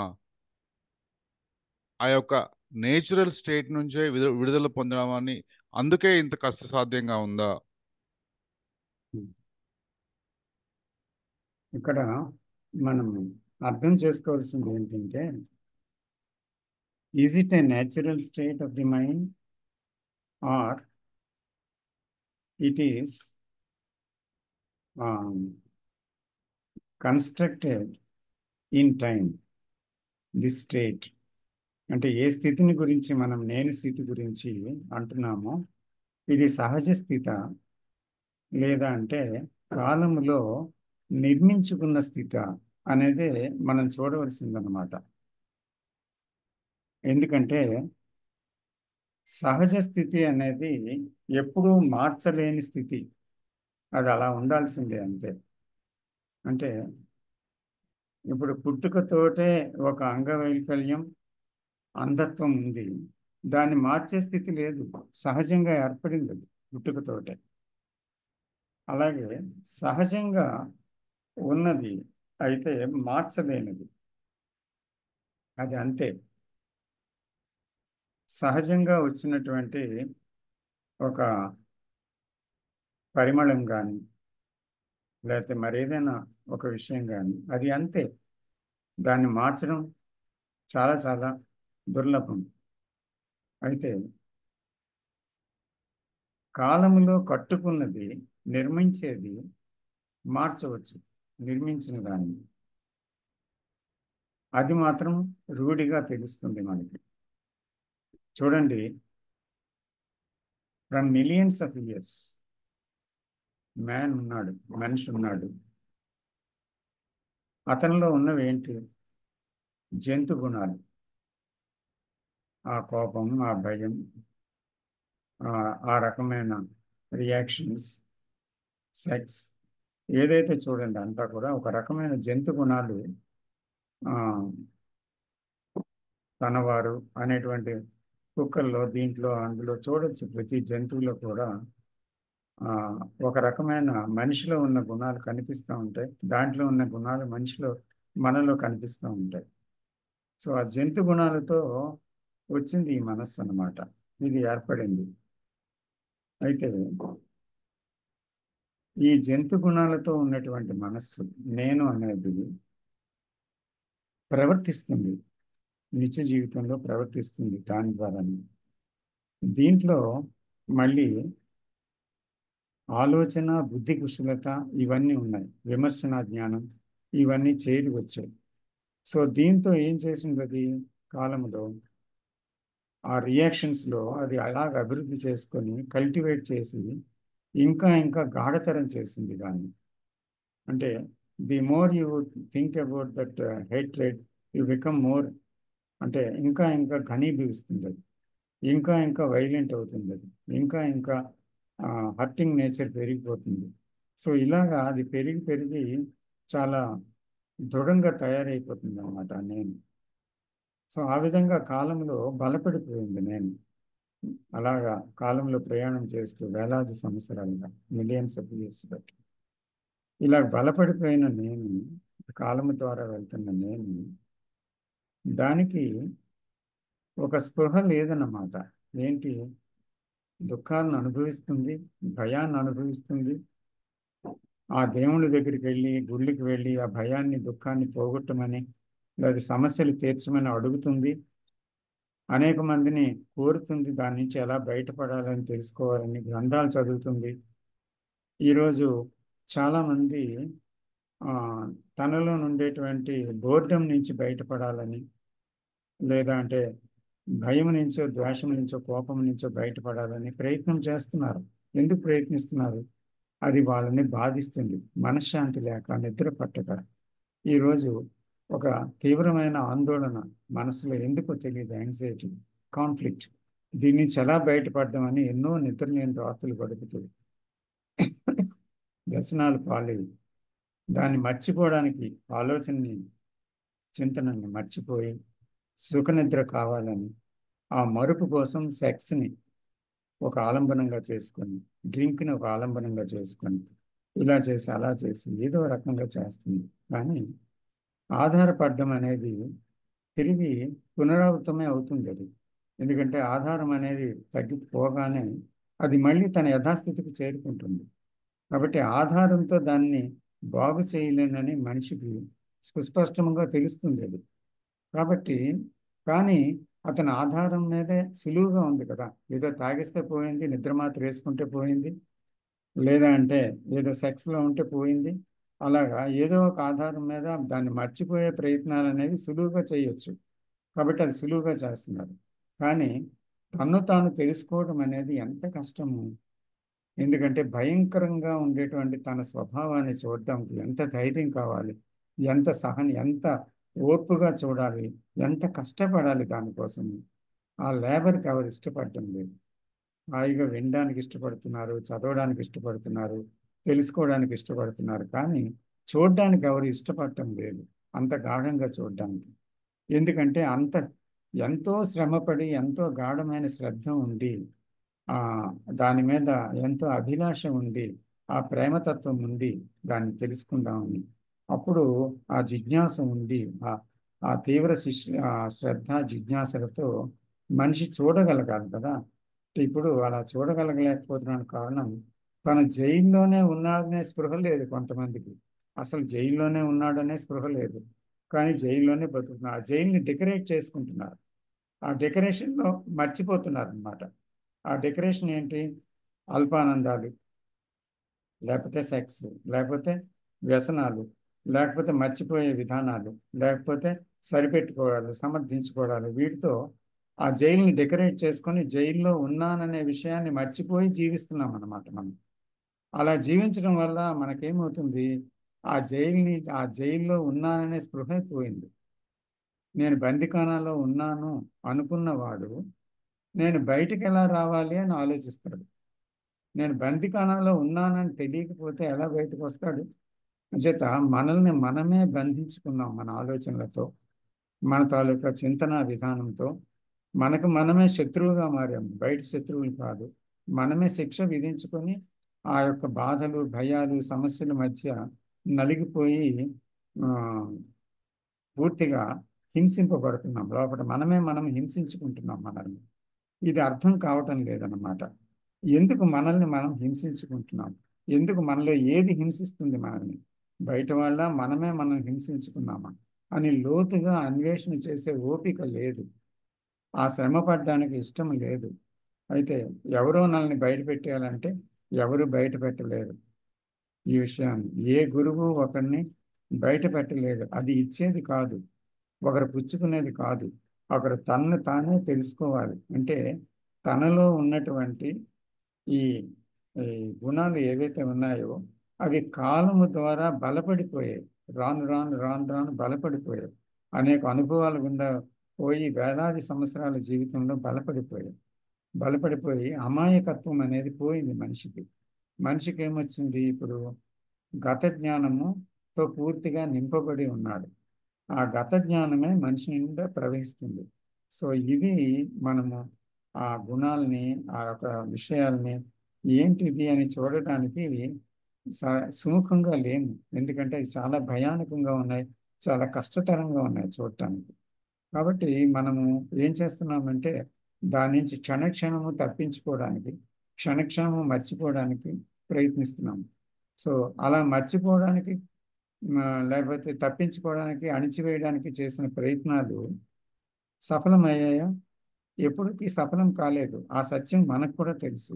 అది తెలిసిన మనం ఏం చేయాలి? నిజంగా ఆ కష్టానికి ఇష్టపడాలి. ఆ కష్టం అనేది తీసుకోవాలి. జీవితంలో ముఖ్యమైనది ఇదే అని తెలుసుకోవాలి. లేకపోతే మనకి స్వేచ్ఛ కలగదు, స్వేచ్ఛ లేదు. ఎందుకంటే కాలము ద్వారా మనము ఆ ఆలోచన చింతనల్లో బంధింపబడ్డాం. కాబట్టి ఆ ఆలోచనే కాలము, ఆ నేనే కాలము. కాబట్టి దాని యొక్క స్వరూపం ఏమిటి, దాని స్వభావం ఏమిటి? ఆలోచన ఉన్నప్పుడే కదా ఇదంతా వస్తుంది అని సింపుల్ ఫ్యాక్ట్ని చూడగలమా? అంటే ఆలోచనే నన్ను దుఃఖింప చేస్తుంది కదా, ఆలోచనే నన్ను భయభ్రాంతులకు గురి చేస్తుంది కదా, ఆలోచనే నాకు సమస్యల్ని తెచ్చిపెడుతుంది కదా. కాబట్టి నాకు ఆలోచన లేని సమయాల్లో, కొన్ని సమయాల్లో నాకు ఈ దుఃఖం ఉందా? అది కూడా నాకు తెలిసి లేదని. అందుకే ఆలోచన లేకుండా చేసుకోవడానికి నేను దేని మీద, మత్తు మందు మీదో, డ్రింక్ మీదో, సెక్స్ మీదో, దేని మీద క్షణిక ఆనందం కోసం, మర్చిపోవడం కోసం దాని మీద ఆధారపడుతున్నాను నేను. సో ఆధారపడితే ఏమైంది? అవగాహన కాలేదు. కాబట్టి ఆధారం మళ్ళీ బానిసత్వాన్ని చేకూర్చింది. అదొక సమస్యగా మారింది. శారీరక రుగ్మతలు వచ్చాయి, మనసు బలహీనమైంది ఇంకా. సో కాబట్టి ఇవేవి పరిష్కారాలు కాదని తెలుసుకున్నప్పుడు మనం ఏం చేయాలి? కేవలం ఒక్కటే పరిష్కారం, అది ఉపశమనం కాదు. ఉపశమనాలు కోరినంత కాలం పరిష్కారం రాదు. ఇది రూఢైపోయింది. పరిష్కారం అంటే ఏంటి? ఆ నేను యొక్క స్వభావం ఏంటి? ఆలోచన ఎందుకు, ఎలా ప్రయాణిస్తుంది? ఆలోచన యొక్క తీరుతెన్నులు ఎటువంటివి? దాని స్వరూప స్వభావాలు ఎటువంటివి అని మనము పరిశోధన చేయాలి, గమనించాలి, దాని గురించి శ్రద్ధ పెట్టాలి. నేను అనే గ్రంథాన్ని చదవాలి, గమనించాలి, రోజు ఆ పనిలో ఉండాలి. ఉన్నప్పుడే ఏదైనా శ్రద్ధ పెడితేనే, దాని యందు ప్యాషన్ ఉంటేనే, దాని యందు తీవ్రత ఉంటేనే, దాని యందు గొప్ప సమర్పణ భావం ఉంటేనే, దాని యందు అత్యధిక ప్రాధాన్యత ఇస్తేనేది తప్పకుండా అర్థమవుతుంది. మనం ఇస్తున్నామా అని చూడాలి. ఒకవేళ అలాగ ఇవ్వగలిగితేనే కదా అది అర్థమవుతుంది. కానీ ఎవరు ఎటువంటి సమాధానాలు ఇచ్చినా అది మన సమాధానం కాదు కదా. అప్పుడు ఆ సమాధానం వల్ల ఏదైనా ఒక కాస్త ఉపశమనం కలిగినా ఆ సమాధానం వల్ల కలిగిన ఉపశమనం నిలబడదు కదా. కాబట్టి ఒకరిచ్చిన సమాధానం సమాధానం కాదు. అది ఎంత గొప్పవారైనా, ఎంత మహాత్ముడైనా అది మన సమాధానం కాదు, వారు కనుక్కున్న సమాధానం.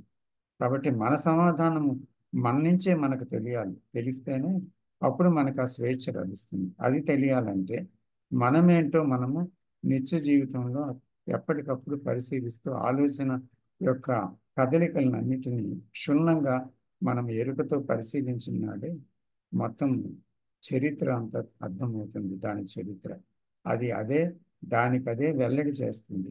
మనం అర్థం చేసుకోవాలని ప్రయత్నించినంత కాలం మనసు అర్థం కాదు. మనం నిశ్శబ్దమై చూస్తే మనసే తన స్వరూపాన్ని మనకు అర్థమైనట్టు చూపిస్తుంది అన్నమాట. అప్పుడే స్వేచ్ఛ వస్తుంది. కానీ ఈ నిశ్శబ్దత కలగాలి అంటే చూడటం అనేది ప్రారంభం కావాలి, కష్టపడాలి, దాని మీద అత్యంత శ్రద్ధ ఉండాలి. అప్పుడే అది సాధ్యమవుతుంది. Okay sir, thank you. Sir ఇక్కడ ఒక చిన్న పాయింట్ సార్. చెప్పండి సార్. చూడాలి సార్, ఆలోచనతోని సమస్య ఏమీ ఉండదు అనుకోవచ్చు కదా సార్. ఎప్పుడైతే ఆలోచన వస్తుంది పోతుంది, ఆలోచించేవాడు వచ్చినప్పుడే సమస్య, కాన్ఫ్లిక్ట్, దానికి బలము, ప్రాణము. కరెక్టేనా సార్? అది ఆలోచించే వాడితో వచ్చిన ఆలోచనే కదా. ఎందుకంటే ఆలోచన అనేది ఒకటి ఉంది. ఇప్పుడు మనం మాట్లాడుతున్నాం, ఇందులో ఆలోచన ఉంది. అయితే ఇక్కడ సమస్య ఉందా? మీరు నేను మాట్లాడుతున్నాం ఇక్కడ ఈ మీటింగ్లో. లేదు ఇక్కడ ఏ లేదు సమస్య అయినా ఉందా? మీరు లేదు టెక్నాలజికల్గా మీ ఆఫీస్లో పనిచేస్తున్నారు, అక్కడ సమస్య ఉందా? లేదు. మీ ఇంటికి దారి తెలిసి గుర్తు తెచ్చుకొని వెళ్తున్నారు, అక్కడ కూడా ఆలోచించారు. భాష మాట్లాడినప్పుడు ఆలోచించారు, అక్కడ సమస్య లేదు. కానీ ఆలోచన అంటే మానసికమైన ఆలోచన, గతానికి సంబంధించిన ఆలోచన. అది వచ్చింది అనుకోండి, వచ్చినప్పుడు ఏంటవుతుంది? ఆ ఆలోచన ఊరుకోదు, అది బికమింగ్ ప్రాసెస్లోకి వెళ్ళిపోతుంది. గతంలో అలా జరిగింది, ఇంకేంటవుతుందో, భవిష్యత్తులో నేను ఎలా ఉంటుంది, అప్పుడు నేనుతో ఇంటర్ఫియర్ అయిపోతుంది. ఆ నేను మళ్ళీ ఈ ఆలోచన, ఆ నేను గతమే, వస్తున్న ఆలోచన ఈ గతమే, సైకలాజికల్ థాట్ అది. సో కాబట్టి ఈ రెండిటి మధ్య ఒక ఆ, సంవాదం జరుగుతుంది. ఈ సంవాదము కాన్ఫ్లిక్ట్కి దారితీస్తుంది. సో కాబట్టి అక్కడ నేను అనేవాడు లేకపోతే, అంటే ఖండించినవాడు, సమర్థించేవాడు, రీజనింగ్ చెప్పేవాడు, విశ్లేషించేవాడు అయినటువంటి ఆ నేను లేకపోతే ఏమవుతుంది ఆలోచన? అక్కడ నేను లేడు, కేవలం ఏమొచ్చిందని చూస్తున్నది ఏంటి? అక్కడ ఆలోచన లేని నిశ్శబ్దం చూస్తుంది. ఆ నిశ్శబ్దం గమనించినప్పుడు ఆలోచన కొనసాగే అవకాశం లేదు. ఆలోచించేవాడు ఉంటేనే ఆలోచన కొనసాగుతుంది, ఈ ఆలోచన. ఎందుకంటే there is a conversation between the thinker and the thought. The thinker is nothing but a thought produced by this thinker is produced by thought only, by the past only. So both are one. So అవి divide అయిపోయాయి. ఆ division వల్ల వచ్చినటువంటి ఈ బాధ అదంతా.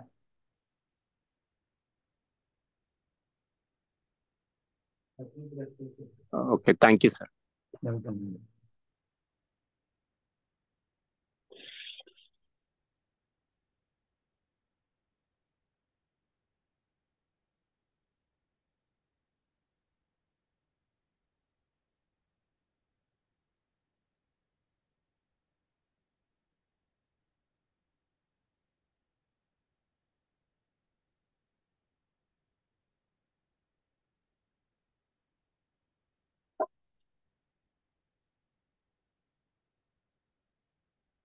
పుస్తకం చదువుతున్నారా? మూత పెట్టేసి ఉంటున్నా, మూత పెట్టేసి ఉంటున్నా. సార్ మరి చాయిస్లెస్ అవేర్నెస్ అనేటువంటిది అది కొంత కృషితో సాధ్యమయ్యేది కాదా, లేకుంటే ఆ విషయం పట్ల అవేర్నెస్ తో ఉంటూ కొంత కృషి చేయటం వల్ల వచ్చేది కాదా? చాయిస్లెస్ ఆ, అవేర్నెస్ ఆ, అనేది ఇప్పుడు ఒక విషయాన్ని పరిశీలిస్తూ ఉన్నప్పుడు అవును. లేదా అది నన్ను నేను తెలుసుకోవటం అనేటువంటి ఆ ప్రక్రియలో అది నాలో ఇప్పుడు కోపం వచ్చింది. కోపం అనేటువంటి దాన్ని చాయిస్లెస్ అవేర్నెస్ తో నా కోపాన్ని నేనే పరిశీలించుకునేటువంటి ప్రయత్నం చేయటం అనేటువంటిది ఒక విద్యార్థిగా ఆ, నేను తెలుసుకున్నటువంటి విషయం. ఆ ప్రయత్నంలో కోపానికి కారణం అది, ఆ కారణానికి కారణం అది, అలాంటి విషయాలు లాజిక్స్ అన్నీ కూడా మళ్ళీ నాలో ఉన్న లాజిషియన్నే చెప్పేస్తున్నాడు అక్కడ. అలా కాకుండా ఏ లాజిక్స్ రాకుండా నాకు వచ్చినటువంటి కోపాన్ని నేనే పరిశీలన చేసుకోవటం అనేటువంటి ఆ ప్రక్రియలో సాధారణంగా మనం ఎలాంటి స్టెప్స్ వస్తాయి, ఎలాంటి అనుభూతులకి గురవుతాము అనేటువంటిది ఏమైనా ఒక ఉదాహరణ పూర్వకంగా ఏమైనా చెప్పే అవకాశం ఉంటుందా సార్?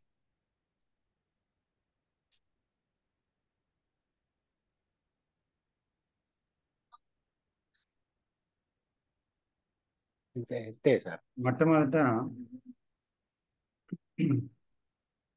ఒక వాట్ ఈజ్ వచ్చింది అనుకోండి, ఆ వాట్ ఈజ్ని కోపం లేదా భయం ఏదో ఒకటి వచ్చింది. సో అది ఎక్కడ వచ్చింది? ప్రస్తుతంలో వచ్చింది, ఇప్పుడుంది, అది కదులుతుంది. ఆ కదలిక ఒక ఫీలింగ్, ఒక ఎమోషన్. ఆ థాట్లో ఫీలింగ్ ఉంది, ఎమోషన్ ఉంది. సో దీన్ని నేను చూడాలనేటువంటిది నేనుతో చూడటం, నేను లేకుండా చూడటం అని రెండు ఉన్నాయి. నేనుతో అది చూసినప్పుడు ఏమవుతుందంటే మనం మీరన్నట్టుగా తర్కంలోకి వెళ్తాము. ఇది సబబే, ఇది సబబు కాదు అంటున్నాం.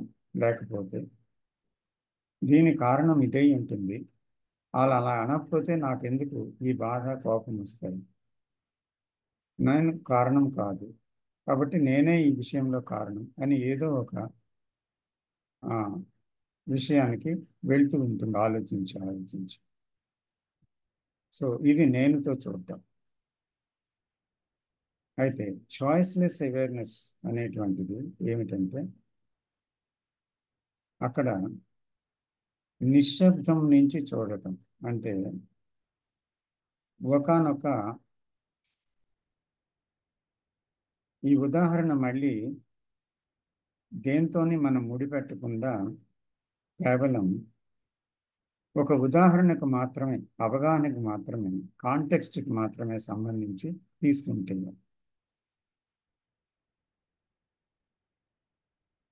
ఒక కదలిక ఉంది, ఒక జంతువు కదులుతుంది. సపోజ్ ఏదో ఒక జంతువు కదులుతుంది. ఆ జంతువు చెడ్డది, ఆ జంతువు మంచిది, ఆ జంతువు ఇది కాదు, ఆ జంతువు అది అని అనేక రకాలుగా మనం గుర్తించి పేరు పెట్టి మంచి చెడ్డరించి అది విషతుల్యమైనదా, భయంకరమైనదా, సాధువుదా, ఇదా అదా అని ఆలోచించడం మనకి ఆ జంతువు గురించి ఉన్న గత జ్ఞానం నుంచి జరిగింది. అయితే ఇక్కడ ఒక విషయాన్ని చూస్తున్నాం అనుకోండి, చూస్తున్నప్పుడు ఆ విషయం సౌందర్యవంతమైనది లేదా అంటే సౌందర్యం లేదు దీంట్లో, ఇది భయానకమైనది, ఇది చాలా శ్రేయస్కరమైనది, లేదా ఇది అందమైనది, ఇది అందం కానిది అన్ని మనము చూడకుండా, ఏ యొక్క విమర్శన దాని లేకుండా కేవలం చూస్తున్నాం అన్నమాట. ఒక పిల్లవాడు ఆడుతుంటే కేవలం ఆ పిల్లవాడు ఏదో పగలగొడుతున్నాడు, అల్లరి చేస్తున్నాడు.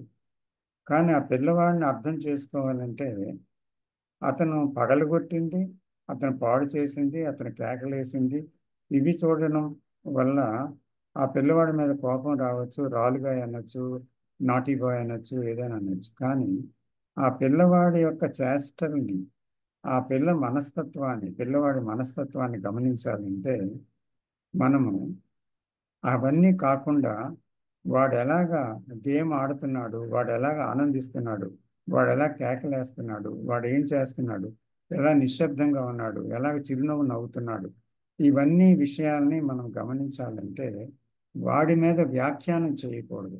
వీడు తప్పు చేస్తున్నాడు, వీడు రైట్ చేస్తున్నాడు, అలా చెయ్యకురా అని నిర్దేశించకూడదు.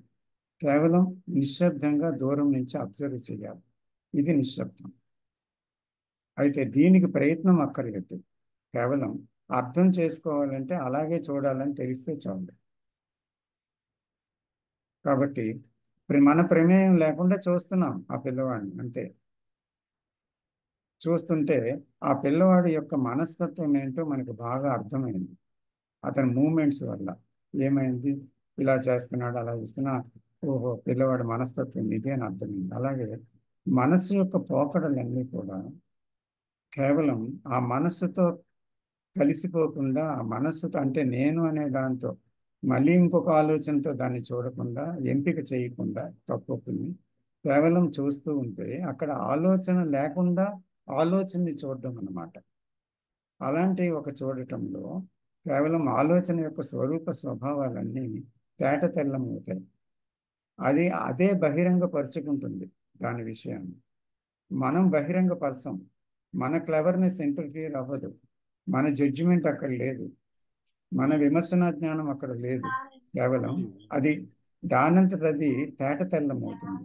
దాంట్లో ఉండే అసహ్యత కానీ, దాంట్లో ఉండేటువంటి సుగుణము కానీ, దాంట్లో ఉండేటువంటి గొప్పతనము కానీ, ఏది ఉంటే అది ట్రూత్ కానీ.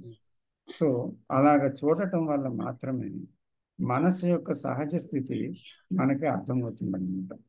అప్పుడే దాని నుంచి దాటి వెళ్ళడం సాధ్యమవుతుంది. అప్పుడు సైతం నా మనసు ఈ విధంగా చూస్తూ ఉన్నది అంటే చాయిస్లెస్ అవేర్నెస్ తో చూస్తూ ఉన్నది. చూస్తూ ఉండి ఆయా సత్యాలను ఎలా గ్రహిస్తూ ఉన్నది, దీని యొక్క ఫలితాలను నాకు ఇలా ఇవ్వబోతూ ఉన్నది అనేటువంటి విజ్ఞానం సైతం మళ్ళీ దానికి అడ్డంకే కదా సార్? కాదు, ఆ విజ్ఞానం రాదు. అక్కడ ఉంటే అది చూడడం కాదు. ఎందుకంటే ఈ మనసు చూస్తూ ఉంది, లేకపోతే దీన్ని ఇది అందిస్తుంది, తెలుస్తుంది అని ఎప్పుడైతే గుర్తించాడో, ఆ గుర్తించిన వాడు ఉన్నాడు, అతను నేను. అది ప్రమాదం నుండి. అవును. నేను మరి ఎరుకతో ఉన్నాను అనుకున్న వాడికి ఎరుక లేదు అక్కడ. మరి అప్పుడు ఆ స్వచ్ఛమైనటువంటి ప్రక్రియ వల్ల వచ్చేటువంటి ఫలితాలు ఆ పరిశీలకుడికి అనుభూతం అవుతాయా సార్? అక్కడ పరిశీలకుడు లేడు, పరిశీలన లేదు. కేవలం అక్కడ పరిశీలకుడు అనేవాడు ఎవడు లేడు, పరిశీలన మాత్రమే ఉంది అక్కడ. అప్పుడు తిరిగి మళ్ళీ అనుభూతం అవుతాం అనేది ఏమి ఉండదు. పరిశీలకుడు లేడు, కానీ పరిశీలన ఉంది. పరిశీలకుడు అంటే మళ్ళీ నేను అనేవాడు వస్తాడు అక్కడికి. సో అక్కడ there is no centre which is observing as an observer, but there is an observation, pure observation, and it is not aware that it is observing. When it is aware that it is observing, it is not at all observation. That is the critical point.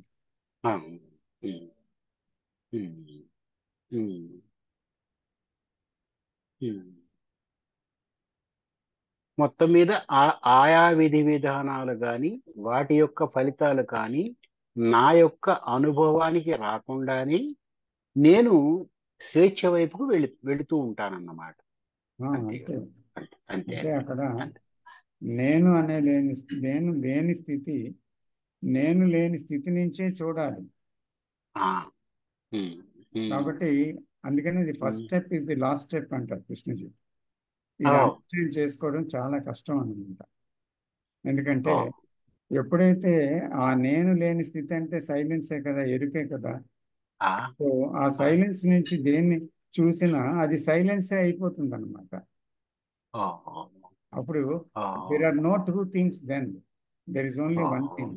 So ఎప్పుడైతే రెండు లేవో ఒకటే ఉందో అదే అది ఆ సంపూర్ణ స్థితి, అదే పూర్ణ నిశ్శబ్దం.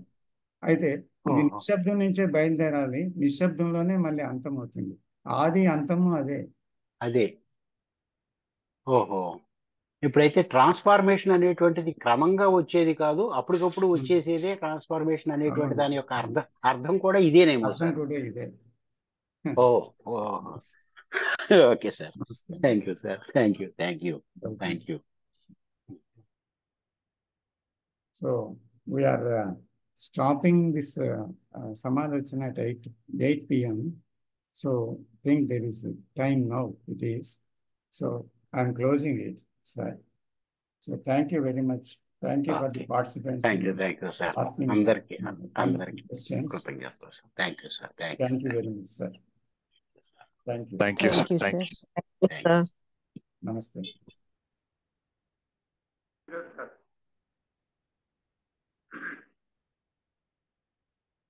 Thank you, sir.